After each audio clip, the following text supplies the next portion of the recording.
Hello friends, welcome to সতীশবা blog. আশা করি তোমরা সবাই ভালো আছো। আমিও খুব ভালো আছি। আর সবাইকে হ্যাপি ঈদ মুবারক আর ঈদের অনেক অনেক অনেক শুভেচ্ছা। আর আমি এই ভিডিওটা ঈদের দিন শ্যুট করেছিলাম।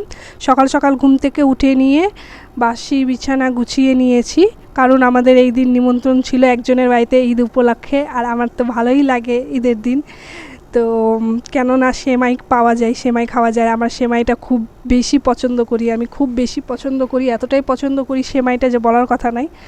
সেমাই তারপরে লাচ্ছা সেমাই খুব ভালো লাগে। তো যাই হোক, এখানে আমি ঘরটা ঝাড় দিয়ে নিচ্ছি। ঝাড় দিয়ে নিয়ে তারপরে কাল রাতের কিছুটা বাসন ছিল, সে বাসনগুলো মেজে নেব। কেননা কালকে লাইন ছিল না, বৃষ্টি হচ্ছিল।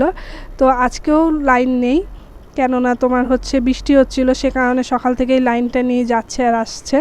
তো যাই হোক, আমি এখানে বাসন টাসনগুলো মেজে কমপ্লিট করে নিয়ে ডিম বসিয়ে দিয়ে তারপরে দাঁতটা ব্রাশ করে নিচ্ছি। তো আমার মতো কারা কারা আছো যে সেমাই লাচ্ছা পছন্দ করো, তারা কমেন্টে SMS করো, জানিও কমেন্টে। আর আমার চ্যানেলে যদি নতুন হয়ে থাকো তো চ্যানেলটা সাবস্ক্রাইব করে পাশে থাকা বেল আইকনটা প্রেস করে দিও, এরকমই আরও নতুন নতুন ব্লগ ভিডিও দেখার জন্য। তো এখানে আমার ডিমটা রেডি হয়ে গেছে, আমি খেয়ে নিচ্ছি। আর সকালে দিকে ডিম খাই, রাতের বেলা দুধ খাই। জানো তো আমার শরীরে রক্তটা খুব কম, তো সে কারণে ডাক্তার বলেছে বেশি বেশি করে ডিম, দুধ, ফলমূল এসব খেতে। তারপরে আমার হাত থেকে দুধের ইয়েটা পড়ে গেছে, এটা কালকেই এসেছে আর আজকে এরকম অবস্থা। তারপরে আমি 12টা সাড়ে 12টার দিকে ম্যাগি বানিয়ে নিয়েছিলাম। ম্যাগি বানিয়ে নিয়ে তারপরে আমি ঘরটা মুছে নিচ্ছি, কেননা ওদের বাড়িতে যাবো। এবার যদি ভাত খেয়ে নিই তাহলে তো আবার ওখানে গিয়ে কিছু খেতে পারবো না। আর আমাদের জন্য আমাদেরকে নিমন্ত্রণ করেছিল, ভালোই রান্না করেছে নিশ্চয়ই, তো করেছিল আর কি নিশ্চয়ই, কি আমি তো খেয়ে টেয়ে এসে তারপরে ভয়েসটা কভার করছি। তো যাই হোক, তো আমি ঘরটা মুছে নিচ্ছি, মুছে নিয়ে তারপরে স্নান করে নেব। স্নান করে নিয়ে সেবা দিয়ে আমি অনেকক্ষণ বসেছিলাম, তোমাদের দাদাভাই আসবে করে সাজতেও পারছিলাম না, অনেকক্ষণ বসেছিলাম। তারপরে তোমাদের দাদাভাই আসবে।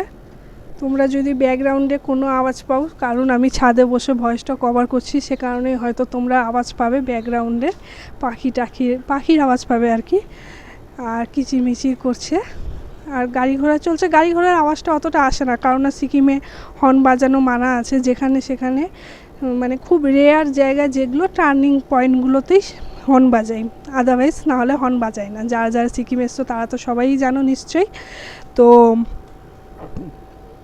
খুব একটা অসুবিধা হয় না, কিন্তু যখন মালদা যাই তখন খুব একটু অসুবিধা হয়। তো কিছু হয়ে লাভ নেই। তো যাই হোক, আমি এখানে সেবা দিব এখন আমার সোনাদেরকে। তো সেবা দিয়ে নিয়েছি, তোমাদেরকে দেখিয়ে দিচ্ছি। দেখিয়ে দিয়ে তারপরে তোমাদের দাদাভাই চলে এসছে, যে দাদাটার বাড়ি যাবো সে দাদাটা একবার ফোন করেছে, আবার 14 বার করে ফোন করছিল। তারপরে তোমাদের দাদাভাই স্নান করে আমরা দুজনে রেডি হয়ে এবার বাইরে বেরিয়ে যাব, রোডের দিকে যাব। রোডের দিকে গিয়ে গাড়ি ধরবো। তো গাড়ি ধরার আগে ওই বাড়িতে একটা বাবু আছে, সে কারণে চকলেট কিনে নিব। মনে মনে ভাবছিলাম যেন আমারও হয়ে যায় একটা। তো যেমন ভাবনা তেমনই তোমাদের দাদাভাইয়ের কাজ, কিভাবে মনের কথা বুঝে যায় জানি না। আমার জন্য একটা কিনে নিয়েছিল। আর তোমাদেরকে এই পাউরুটিগুলো দেখাচ্ছিলাম, চা দিয়ে খেতে খুব ভালো লাগে, টেস্টি মিষ্টি পাউরুটি। যাই হোক, আমরা তারপরে গাড়িতে উঠে গেছি। গাড়িতে উঠে নিয়ে তারপরে আমরা রানীপুলে নামবো। রানীপুল থেকে মিষ্টি নিয়ে তারপরে যাব। তো পিছনে একটা দাদা দেখছিল আমাদেরকে, যে যাই হোক, তো আমরা চলে এসেছি যে দাদাটার বাড়িতে নিমন্ত্রণ, সেই দাদাটার বাড়িতে। তারপরে আমাদেরকে মিষ্টি টিষ্টি খেতে দিয়েছিলো, সেমাই ঘুগনি খেতে দিয়েছিলো, ওগুলো খেয়ে টেয়ে নিয়ে বিরিয়ানি খেতে দিয়েছিলো, আর চিকেন বিরিয়ানি করেছিল। আর আমি তো চিকেন খাই না, সে কারণে এগ দিয়েছিল। তারপরে স্প্রাইট খেয়ে নিয়েছিলাম, খেয়ে নিয়ে কিছুক্ষণ বসে টসে নিয়ে বেরিয়ে গেছিলাম। বেরিয়ে নিয়ে ঘরে চলে এসেছি। এসে নিয়ে ঘরেও লাইন নেই, ড্রেস চেঞ্জ করে টোরে এখনকার মতো সবাইকে টাটা বাই বাই, আবার দেখা হবে পরে।